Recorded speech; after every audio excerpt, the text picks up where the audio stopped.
Okay, so yeah, we have with us Barrister Ejiofor Ifeanyi, who is the attorney to Nnamdi Kanu, the leader of the indigenous people of Biafra.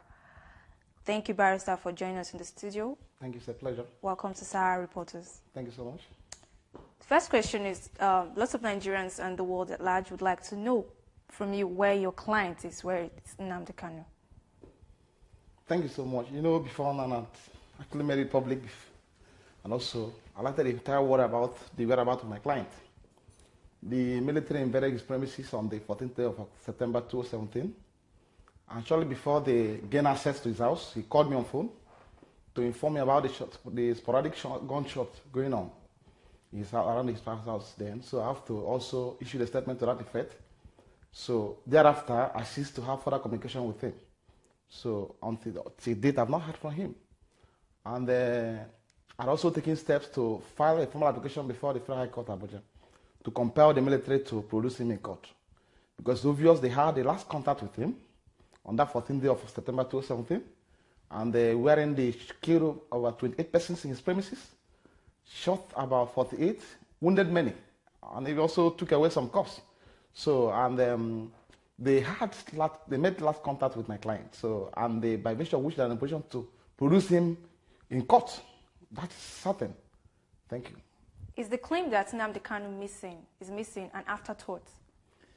It cannot be an afterthought because as I had earlier explained, shortly before they came, you know, they went there first on 12th of September. So on what I suspected to be a surveillance. So during the invasion, they wounded many. So on a second visit, being that 14th of September, they also were heavily armed. They came in their hundreds. So they shoot sporadically and also killed many because they, as I said, they even went to his bedroom. So, and it was in the bedroom when he called me last. Because when he called me before they gained entrance to the house, he called me. He told me he was in the bedroom, and I told him to remain calm. That I have to allow the public.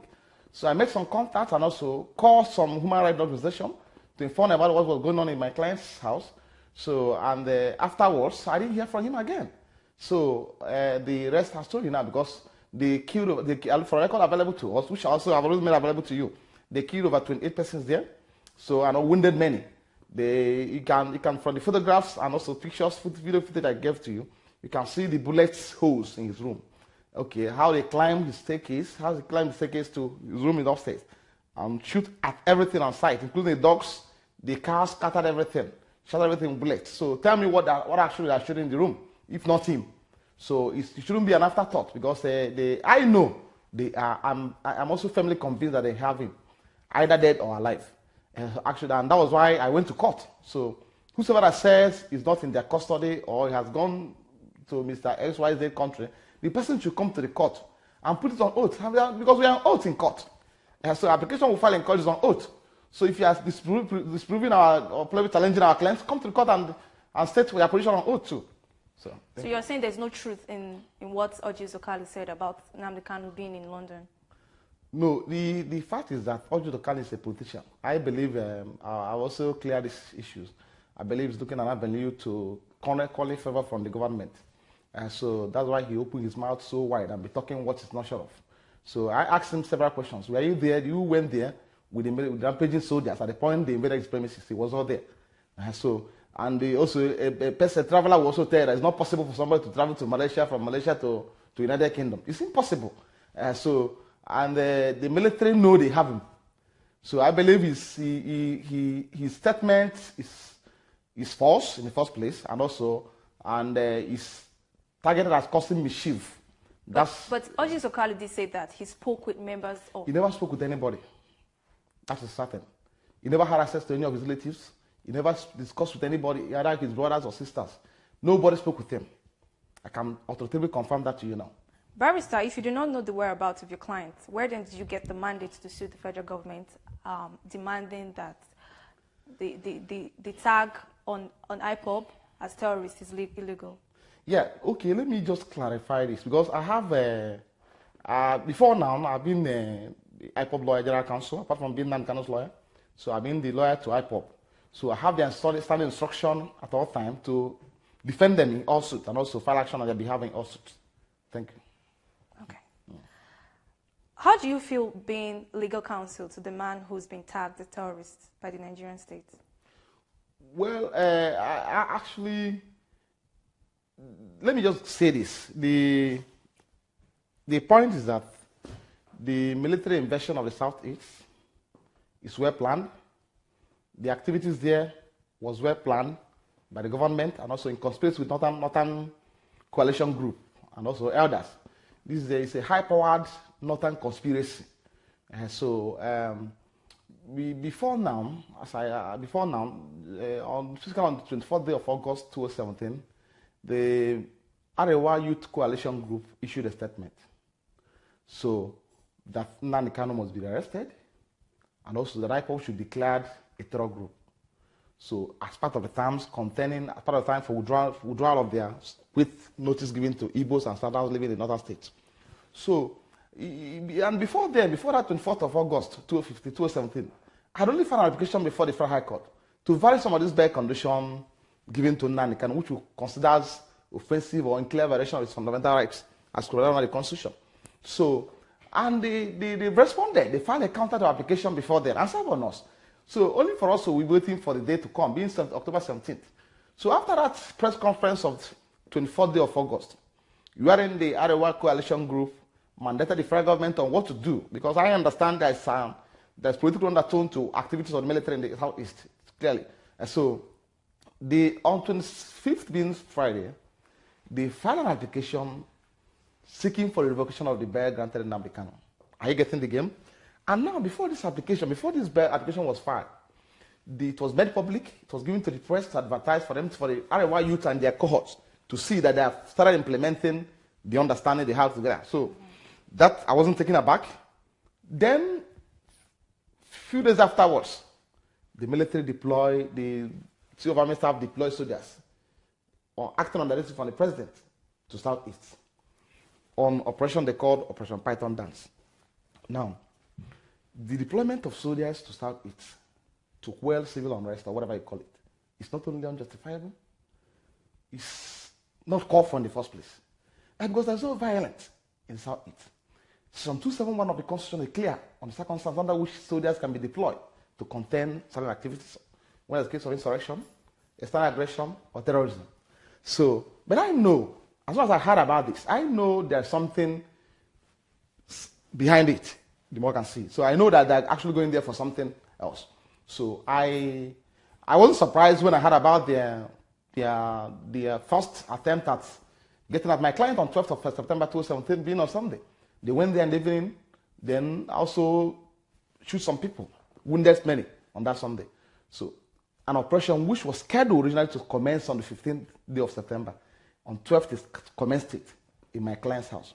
And if you're familiar with the location of his house, you know that the house is clearly isolated from the main town, where such an extra, whatever you call it, you are going on whatever you call it, is clearly isolated from the town, where you can carry such an exercise. So, obviously telling you that are going there, that this operation is targeted at him, decimating the entire members of IPOB and annihilating the Igbos in general. That's the essence of that operation. So, and when this happened, we raised alarm. Igbos raised alarm. The Igbo Apex organization, both Ohanes and the Igbo, and what, people started talking, right? Before you could speak to Robinson, the military declared IPOB terrorist organization. Now, in clear confirmation of what they are being told by the Arewa Youth Coalition Group, because the essence of coming down to there is to provoke the unarmed, defenseless, and non-violent group, IPOB, into going to armed struggle, which they resisted at all times. Now, before you can deploy people to such an assignment or exercise, there must be history of violence. There must be a history of armed struggle. There must be a history of people kidnapping, killing, doing all sort of things that cannot be contained by the civil authority. But in this case, there is no such history. IPOB has no history of armed struggle. IPOB has no history of kidnapping. IPOB has no history of even attacking security agents or burning police stations. You can only see them gathering on a rally, insisting on referendum, nothing more. In clear exercise of the powers to rise of self-determination as contained under Article 21 of the African Human and Charter of People's Rights, and also under Article 1 of the United Nations Charter, right?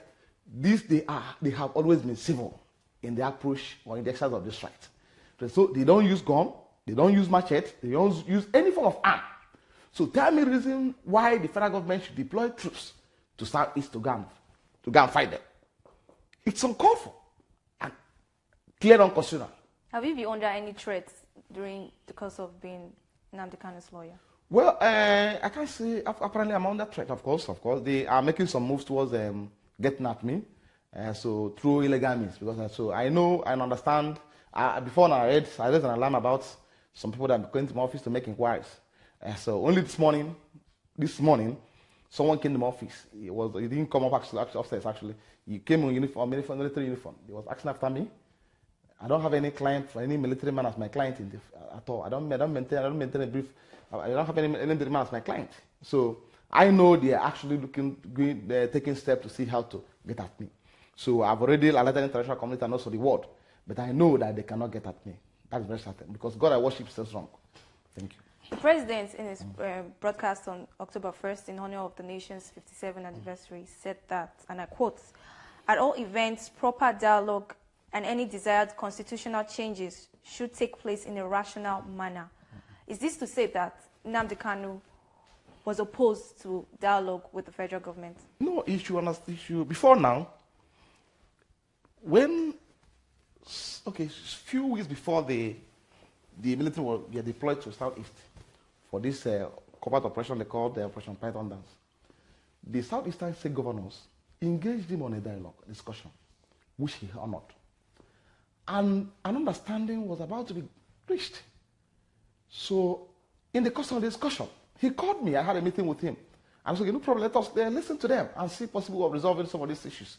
Right? Because their issues are genuine. Their concerns are genuine. So, and they want to look into it. So now, if he's not averse to that dialogue, to discussing with them, start giving them audience, you would have honored the invitation in the first place. So, but it's time for them to come together. Let him tell them what he wants. He's talking about a referendum and nothing more. He's not pushing violence. Not saying people carry arms, go and kill people. No, he's not saying that. But you're aware that the Southeast governors also proscribed him as well? They have no such powers. That's very certain. So I know it's an afterthought. What they did was an afterthought, and I condemn it. Are you also challenging them? Of course, I told them, and they now withdraw it because they said they never at any point in time declared a terrorist organization. Yeah, they said it, and I told them they have no such power. It's a political statement. But what do you think had made them to do so? No, because I understand some of them are. Let me just use the foul language. Some of them are cowards, and some of them are saying that because of they want to secure their political offices. But I can assure you that all of them, the youths will come out 2019 to sweep all of them out. They're going to be voted out of office for doing that. Was there at any point where you thought that things might go this way? Did you ever think that way? Well, I never envisaged this. I never envisaged this kind of rascality, barbarism, and also this kind of violent approach to containing civil unrest or a peaceful and lawful agitation. And I've not envisaged that. Okay, let's discuss some scenarios. If Nnamdi Kanu were to disappear, as you had said, how will it affect the struggle that he has begun already? Well, as you are fully aware, IPOB is a lawful organization or group, and so it has structure in place already. And they have a structure, so they have a roadmap towards implementing and actualizing the independence of Biafra, which are going about it lawfully. And so that's why that was why they've been calling for referendum to be conducted. But since his disappearance, there's not been any much progress. I mean, it's assumed that they are all waiting for him to. Well, the point is that they know that of course you should know that IPOB has branches all over the world. Of course, you should know. Yeah, so, and I know that they must produce in one day. There's no two ways about it. The military must produce in one day. We're in court now. So they must produce in one day. That one, there's no doubt about it. They must produce in one day. Aside from being Nnamdi Kanu's lawyer, as well as IPOB's lawyer, do you agree? Do you sympathize with IPOB's ideologies? Of course. I sympathize with ideology. These are people that have been relegated to the background. These are people that have been treated like third class in the country.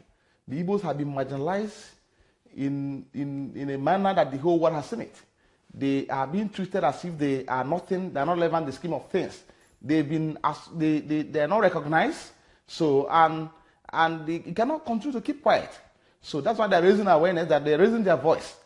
So I had expected the federal government to call them, to ask, at least approach them for dialogue and see what are their grievances, right? You have 4 children, or let me just say you have 4 children. Somebody say, I don't want you to be my father again.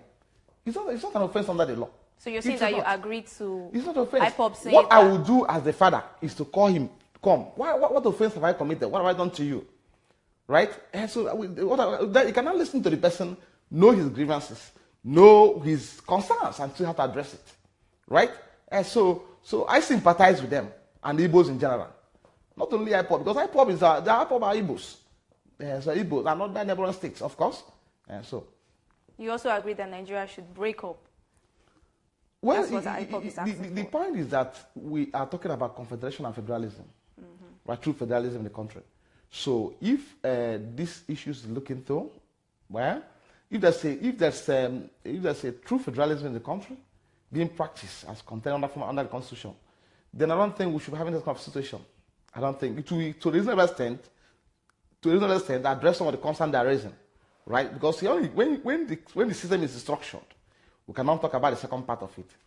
Are you aware that some of the vocal, provocative speeches by Nnamdi Kanu were exactly the same thing done in Rwanda sometime in 1994? What do you classify? Which led to a very... What do you classify a provocative speech from him? Because I don't think I've had any of such statement from him. Saying that he will go to Abuja and bring back the head of Buhari. I didn't hear that. You did not hear that? There were videos everywhere. No, I didn't hear that. Of course, you see, I've been able to observe so many things in the course of this case. You are saying that since Nnamdi Kanu started these agitations, he's never made any... Let me say this. In the course of this brief, I've observed so many anomalies, right?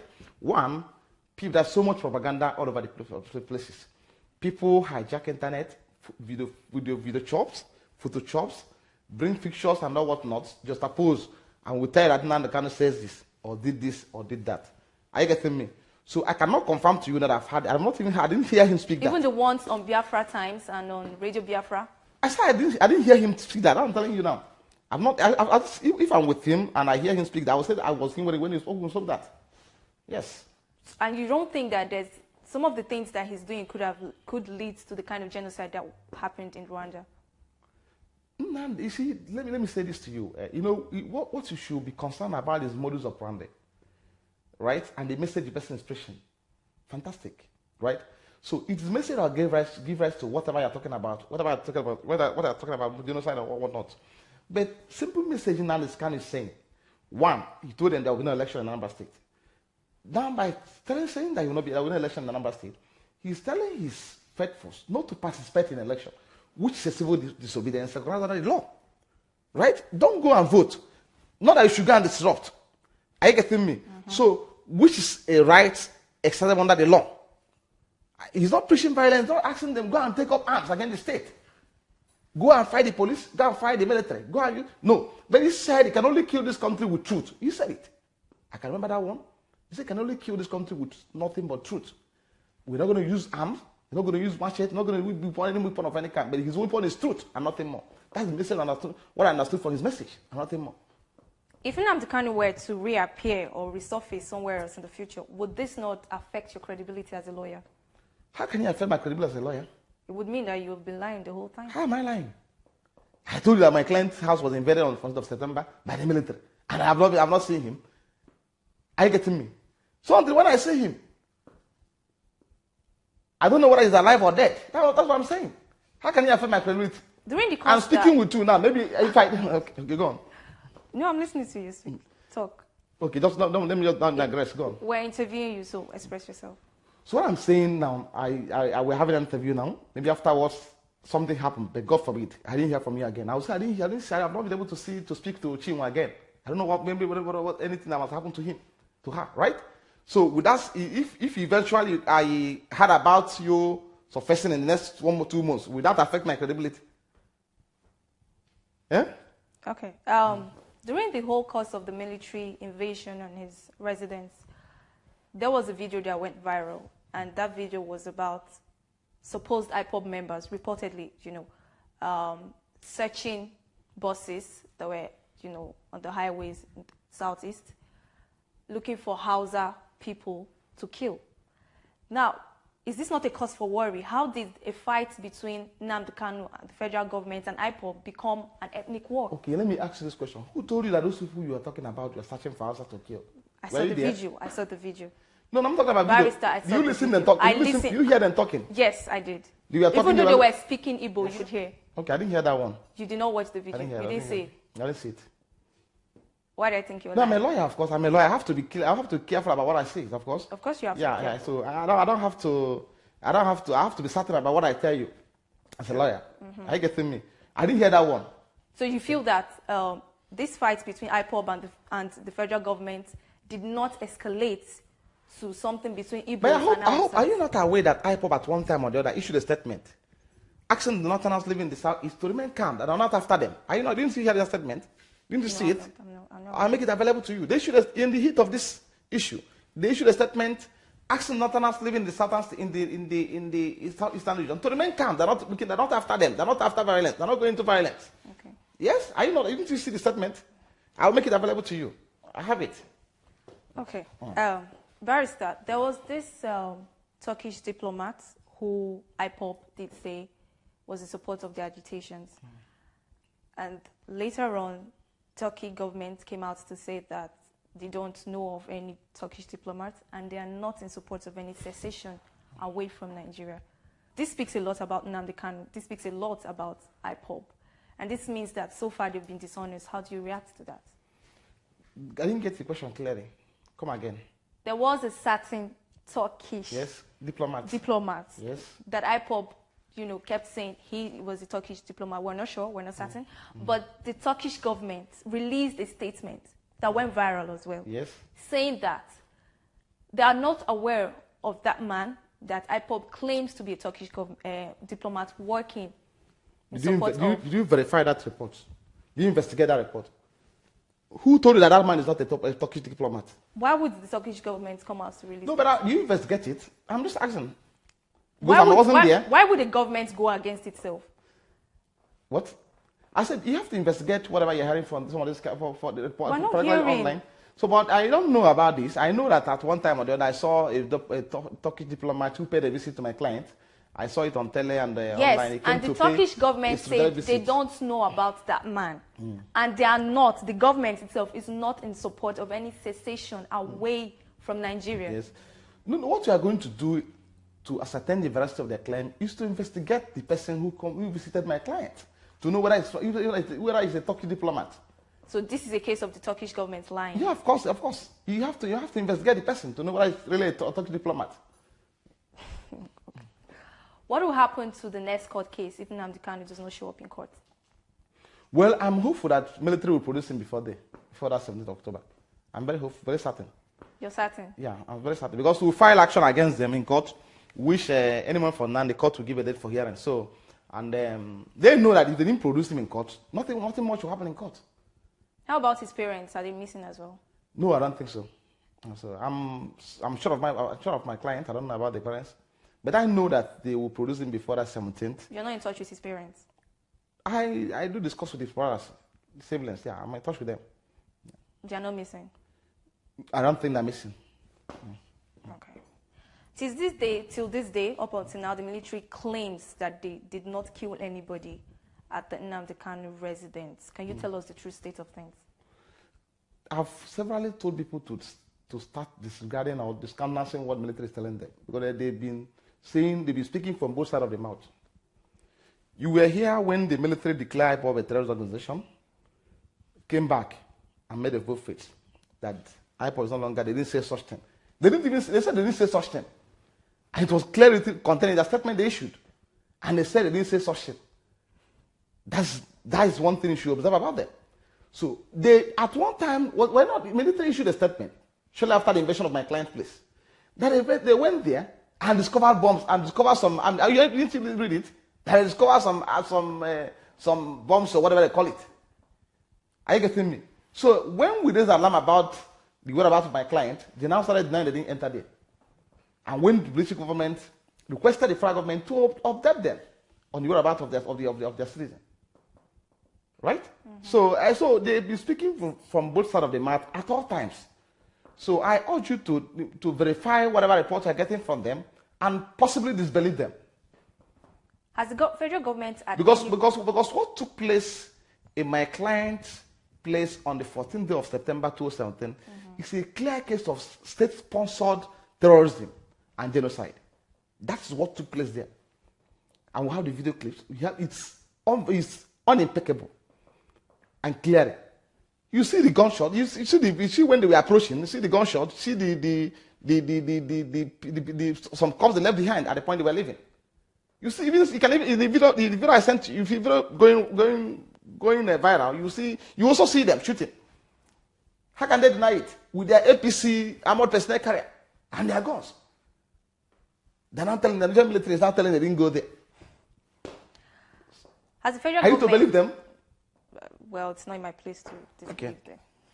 Has the federal government ever reached out to you to see if you could ask Nnamdi Kanu to tame his followers? To me? No, nobody has spoken to me. No. Of course, you should know how me and nobody has ever, as a matter of fact, they've not established contact with me in that regard. At all? Yeah. They've never established contact with you? Yeah. Even in regards to asking him... But let me say this to you. Let me say this because I forgot. Let me say this to you. Now, federal government is fully aware that we're in court. And the matter is coming up on October 17th, 2017 for hearing.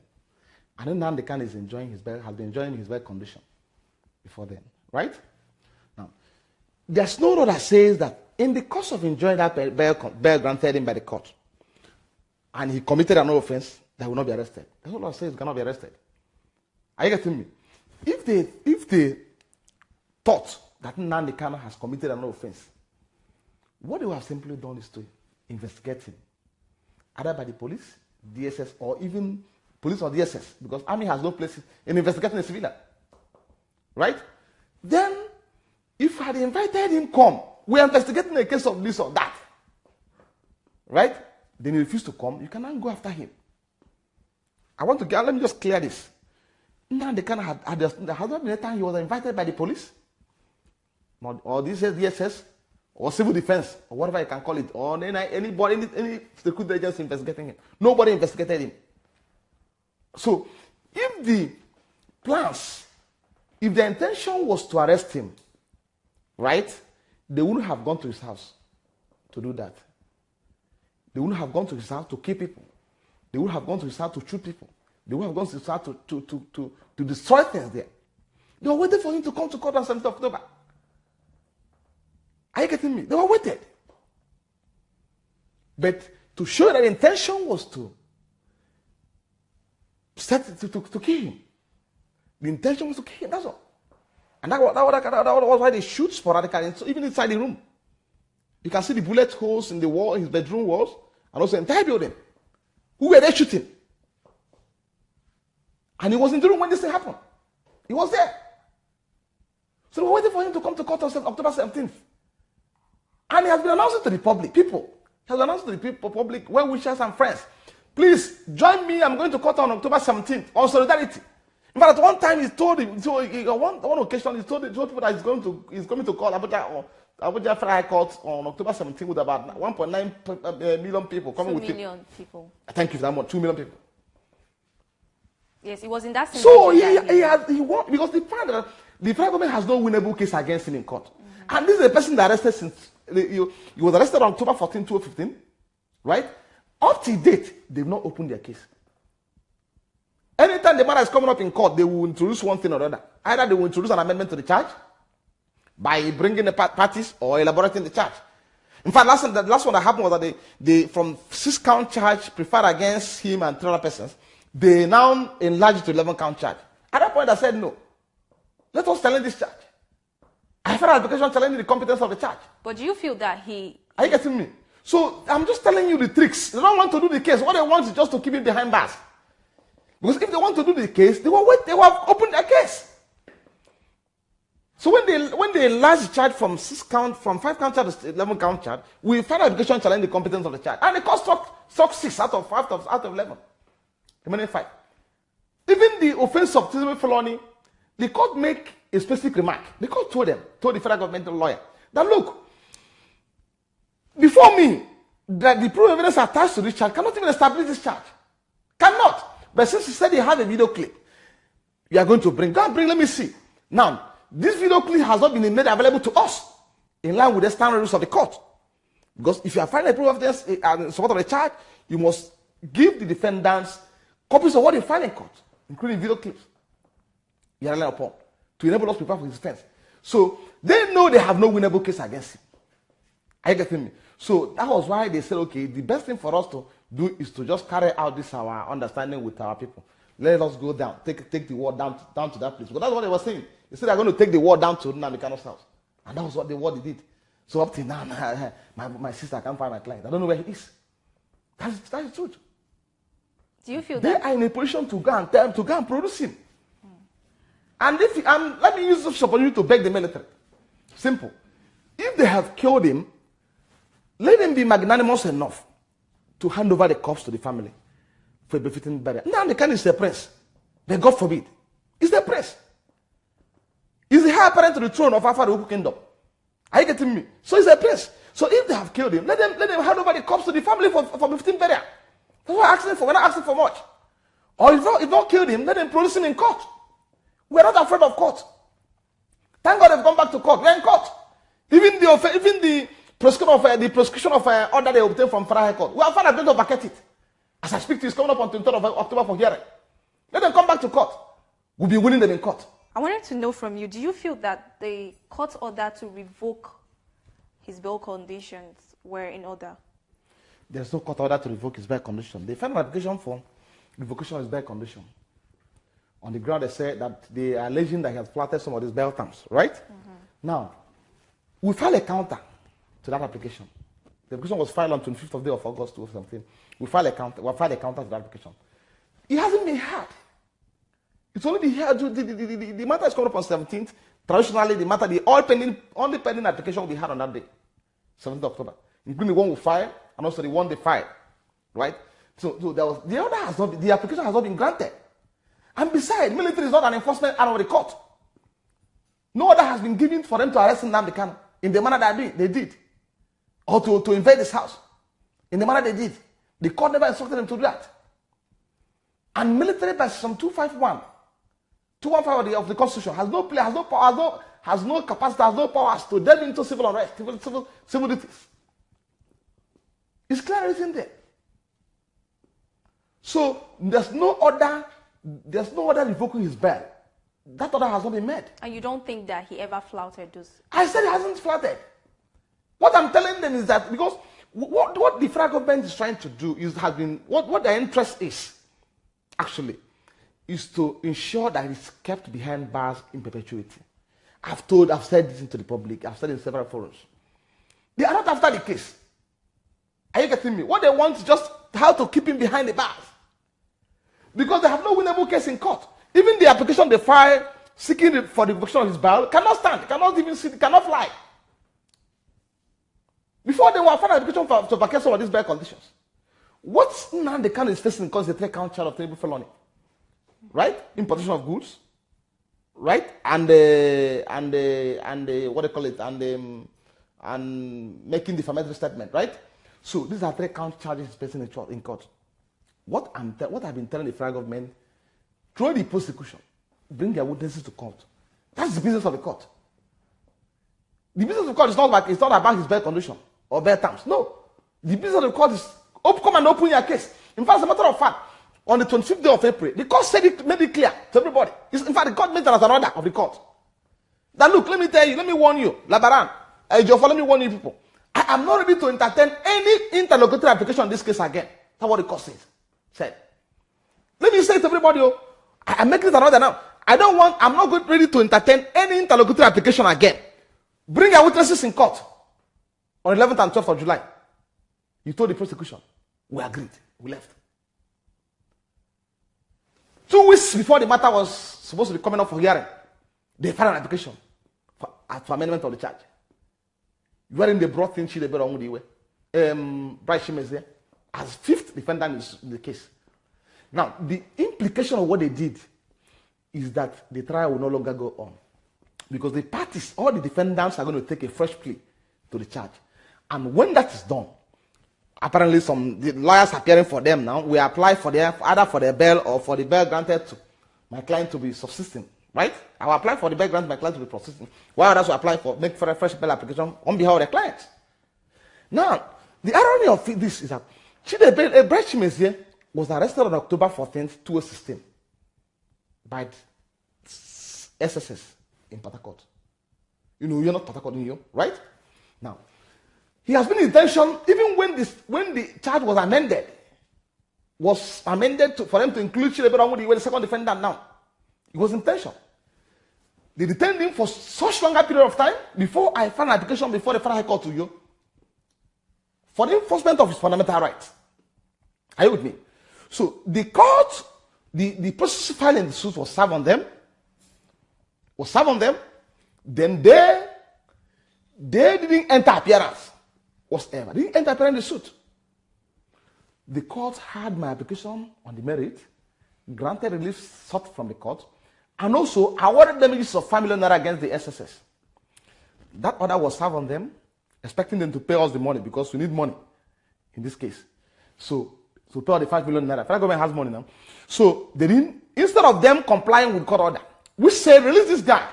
Release Bright Shimeze, and also pay him 5 million naira damages. They now smuggled him in as fifth defendant in the suit. Do you know the funny part of it? Bright Shimeze is now being arraigned on a one-count charge of conspiracy to commit treasonable felony, which offense does not carry punishment for more than 5 years. Now, Benjamin Madbugu was also arrested on October 2015. David Nwawisi was also arrested on July 2015. Chidebere Onwudiwe was also arrested last year, 2016. And they are being charged on offense of conspiracy to commit treasonable felony. And Ben was also charged for offense of unlawful possession of firearms. These are offenses that do not attract serious punishment. They are ordinarily bailable in law. They've been in detention to date. They've been there. So I understand these guys are facing political trial. There's no two ways about it. We in this country have laws that have two colors. Right? We have laws that have two colors. In a system, we have operate laws that have two colors. One for the east, one for the north. Now, where people are causing havoc down up there, threatening the existence of this country, the security of this country, none of them has been arrested. They're going to kill people, they're going to do this, they're going to do this, they're going to kill all the Igbos, kill all the Southerners living in northern states. Nobody has been arrested. Nobody, not one person. At one time, Kaduna State Governor issued an empty threat, directing police to arrest you. They told him that he's looking for fire. They told him that he was looking for fire. That if he dare arrest any of the members, he will see fire. And what happened? What happened? Then these are people that have committed no offense known to law. No offense whatsoever. They've been in detention for the past 2 years, going to 3 years now, and nobody's speaking. Nobody is speaking. The guns found, the then gun found in Benjamin Madbugu's house, we are all fully licensed. He has license. Yes, high license. Why is he being detained? He's seriously sick as I speak to you now, in the prison. Ben is seriously sick today. Barrister, there's another legal action against Nigerian officials and Nigerian military officials in the USA. Yes. Are you aware of that? I'm fully aware. Are you a part of that? These are actions being handled by foreign partners, right? It has to do with the unlawful massacre, genocidal massacre of members or armless, defenseless members of IPOB on between 29th and 30th of May last year. The Amnesty International issued a report, very mind-boggling report, wherein they indicted Nigerian military personnel for that genocide attack, for unprovoked attack on the innocent people, unless people. So the matter has gone to US, and they're handling it over there. I'm fully aware about the matter. And even this one now, the one they committed, the genocide they committed in my client's house. Now, we are going to ICC. Yes, they must come there one day to answer to the charges. They must come. We are in ICC as I speak to you now. And I should have been fired there. Explain to the viewing public what would happen if Nnamdi Kanu were to get arrested now that IPOB is declared a terrorist organization. The fact is that declaration of IPOB as a terrorist organization has political undertone and cannot stand. That's the law. There are laid down rules, regulations, and procedures of a terrorist group, which IPOB did not fit into any of this. Right? We're in court. That reprehensible order will be vacated. Even if the court refused to vacate it, we're going to court appeal to get it vacated. Are you getting me? So that order cannot stand. I told them it cannot stand. So I understand it will serve for temporarily because I know that the law is there. We have the law. You can't just declare people who have no history of violence, who have no history of armed struggle, who are not using weapon of any kind, people who are fighting for their rights, who are exercising their right to self-determination, as provided under the international laws, which Nigeria is a signatory, which Nigeria is bound by those laws. You can't declare them terrorist group. You cannot. What they did at best to call a dog, they give a dog a bag, then don't have to hang it. You cannot stand. As a matter of fact, the order was made without jurisdiction by the court. Yeah, it was made without jurisdiction. So we are challenging it on about 13 grounds. So which it's coming up for hearing on October 23rd. So when we finish with him, if he refuses to vacate it, we go to court of appeal. So that's the issue of declaration of IPOB, prescription of IPOB cannot stand.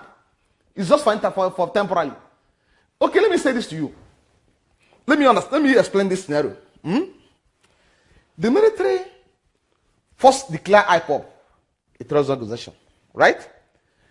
2 days after, they made a vote face. When that declaration was condemned by both National Assembly leadership, yes, and notable jurists, lawyers in the country, clergy advocates, because they have no such powers to make such pronouncements. I said it in my statement. I addressed that, right? So to tell you about the conspiracy behind that exercise, the AG Federation quickly moved into court and obtained that order, right? That expert order, in line with the laws on such a site, provided for such a site. Now, you know that same day, same August 20th, that order was obtained, right? Expert order was obtained. Okay, September 20th, right? That order was obtained from High Court. Well, same day, the order was gazetted in Lagos here. Have you seen the haste? Have you seen the horrid manner in which the entire thing was done and concluded?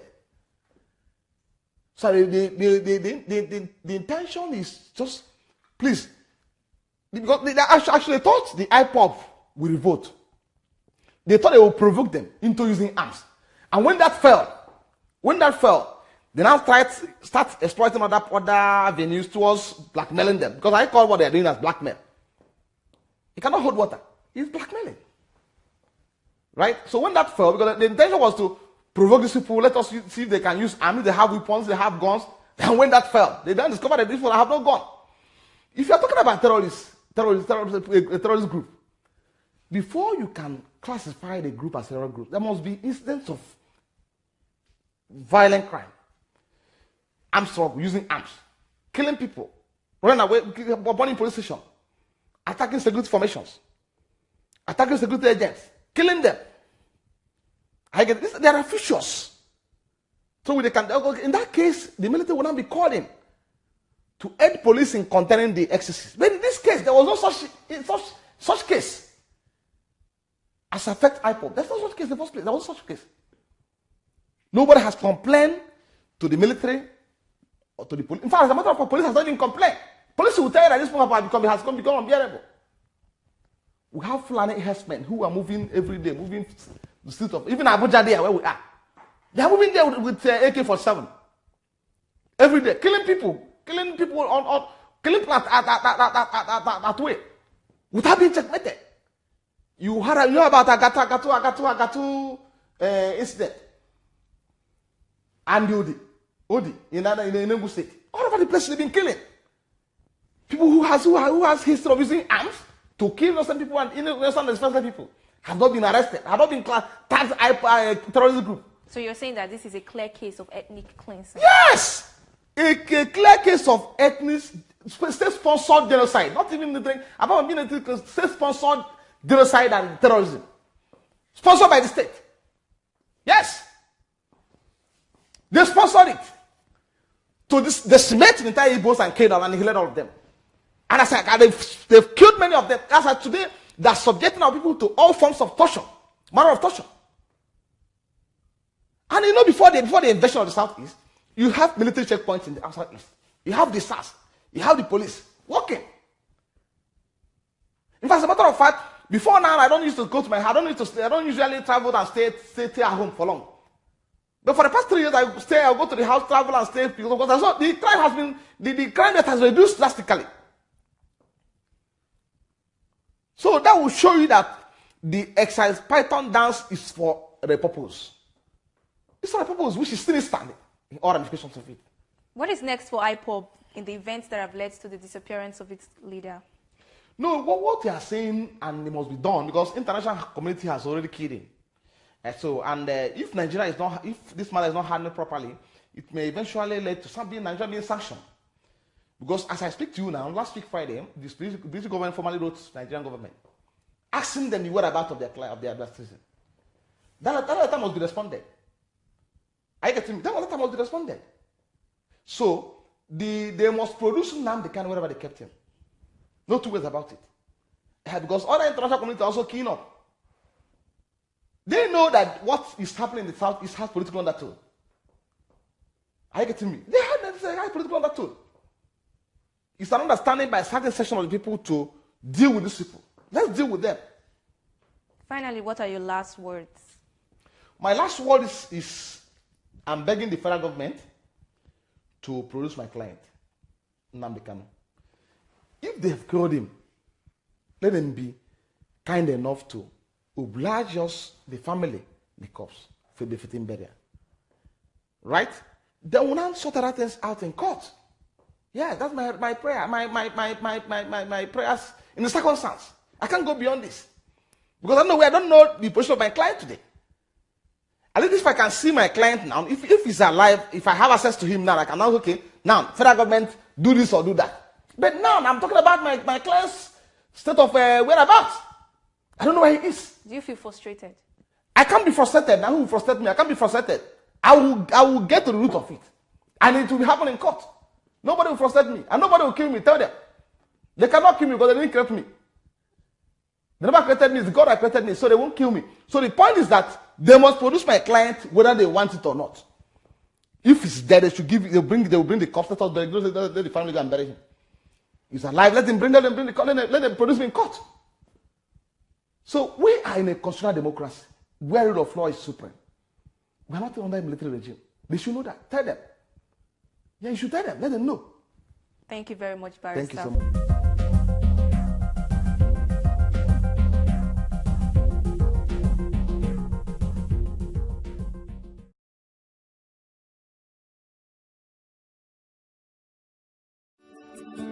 Welcome to Forsville Luxury Hotel. At Forsville Luxury Hotel, we offer excellent service. Our rooms have all the necessary facilities to make your stay comfortable and memorable. You will also have access to internet service, breakfast, 24-hour power supply, full air condition, free international calls, free tire pumping service, and free car battery charge. So what are you waiting for? Quickly visit Forsville Luxury Hotel. We are located at number 1 Adeline Obamishile off Raji Rasaki Road, First Estate, Amuwo, Odofin Festac, Lagos. For more information or reservation, please call us on 08075787135 or 08099900601. You can also take advantage of our online ongoing promo at www.forsvillehotel.com to make your reservation and payment for your favorite room, which attracts a discount rate. Please note, rooms are reserved based on first come, first serve. Forsville Luxury Hotel, experience the home of comfort. They come.